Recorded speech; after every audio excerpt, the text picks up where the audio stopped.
सिंधु घाटी सभ्यता सिंधु नदी के किनारे फली फूली ऐसी सभ्यता थी जिस सभ्यता से जुड़े खंडहर आज के समय में पाकिस्तान में बिखरे पड़े थे। इन अवशेषों को सबसे पहली बार 1920 के आसपास खोजा गया था और आज ये वर्ल्ड हेरिटेज साइट है। लेकिन इस सभ्यता से जुड़े कई सारे सवाल ऐसे हैं जिनके जवाब आज तक नहीं मिल पाए हैं और भविष्य में भी उनके मिलने की संभावनाएं काफी कम है। जैसे कि इस सभ्यता के लोग कौन सी भाषा बोलते थे, इस सभ्यता के लोग अचानक गायब क्यों हुए और वो आगे जाकर कहां बसे, उनका रहन सहन कैसा था और सबसे बड़ा सवाल कि वो लोग दिखने में कैसे थे। इतिहास में घटी हुई घटनाओं के बारे में और उस समय के लोगों के बारे में हम केवल अंदाजा ही लगा सकते हैं। अगर 200-300 साल पुरानी भी किसी घटना के बारे में लिखित दस्तावेज मौजूद हो तो उसकी भी ऑथेंटिसिटी साबित करना आसान नहीं होता। तो यहाँ तो हम बात कर रहे हैं एक ऐसी सभ्यता की जो आज से 4500 साल पहले एग्जिस्ट करती थी। तो इस सभ्यता के लोगों के बारे में, खासकर वो दिखते कैसे थे,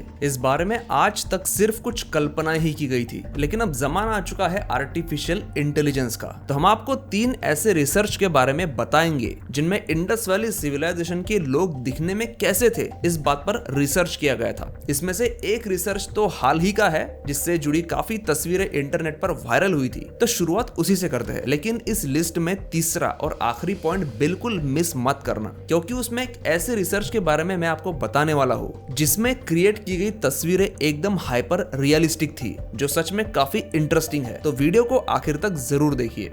पाकिस्तान में रहने वाले रहमतुल्लाह मल्लाह, इन्होंने आर्टिफिशियल इंटेलिजेंस की मदद से सिंधु घाटी सभ्यता के लोगों की कुछ ऐसी तस्वीरें तैयार की है जो इंटरनेट पर काफी वायरल हुई थी। इन तस्वीरों को दुनिया भर से पसंद किया गया है और उनकी काफी तारीफ भी हुई थी। आर्टिफिशियल इंटेलिजेंस से जब हम कोई भी सवाल पूछते हैं तो उस सवाल से जुड़ी जितनी भी इंफॉर्मेशन और डेटा इंटरनेट पर मौजूद है, उसके आधार पर एआई हमें उस सवाल का जवाब देता है। तो जाहिर सी बात है कि इंडस वैली सिविलाइजेशन से जुड़ी तस्वीरों को बनाने के लिए एआई ने इंटरनेट पर मौजूद इंडस वैली सिविलाइजेशन के बारे में जितनी भी इंफॉर्मेशन अवेलेबल थी उसी का इस्तेमाल करके इन तस्वीरों को बनाया होगा। लेकिन सोचने वाली बात है कि इस सभ्यता के लोगों से जुड़ी ज्यादा जानकारी इंटरनेट पर अवेलेबल नहीं है। उनके रहन सहन और उनके कपड़ों के बारे में किसी को नहीं पता, क्योंकि उसके कोई भी आर्कियोलॉजिकल एविडेंसेस आज तक नहीं मिले। इसलिए ये सारी तस्वीरें 100% एक्यूरेट नहीं है। इसलिए इंडस वैली सिविलाइजेशन से जुड़े लोग ऐसे ही दिखते थे, इसका दावा कोई नहीं कर सकता।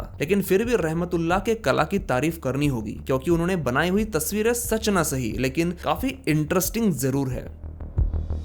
और ऐसा बिल्कुल नहीं है कि इसके पहले सिंधु घाटी सभ्यता के लोग कैसे दिखते थे, इस सवाल का जवाब खोजने की कोशिश नहीं हुई थी। 2019 में साउथ कोरिया, यूके और इंडिया के कुल 15 साइंटिस्टों ने राखी गढ़ी से मिले 37 स्केलेटन्स में से 2 स्केलेटन्स के चेहरों का क्रेनोफेशियल रिकंस्ट्रक्शन यानी CFR और कंप्यूटर टोमोग्राफी करवाया था। और उस तकनीक से उन्होंने उन 2 खोपड़ियों का एग्जैक्ट मसल स्ट्रक्चर बनवाया और फाइनली उनके चेहरों को भी रिक्रिएट करवाया था। राखीगढ़ी हरियाणा में मौजूद सिंधु घाटी सभ्यता से जुड़ी एक बहुत बड़ी जगह है। इस रिसर्च प्रोजेक्ट के 2 मुख्य साइंटिस्ट भारत के वसंत शिंदे और साउथ कोरिया के WJ ली, इन्होंने नेशनल जियोग्राफिक सोसाइटी के साथ मिलकर अपनी इस केस स्टडी को एनाटॉमिकल साइंस इंटरनेशनल इस बहुत ही रेप्यूटेड जर्नल में पब्लिश किया था। लेकिन मेरे लाख ढूंढने के बावजूद भी मुझे इस प्रोजेक्ट से जुड़ी इससे अच्छी इमेज नहीं मिल पाई और मेरे हिसाब से ये इमेज इतनी भी हाइपर रियलिस्टिक नहीं है जिससे उस समय के लोगों का एग्जैक्ट लुक हमें समझ में आ सके। लेकिन ये बात भी सही है कि इस रिसर्च प्रोजेक्ट के बाद सिंधु घाटी सभ्यता के लोग कैसे दिखते थे, इस बात का अंदाजा लगाना आसान हो गया।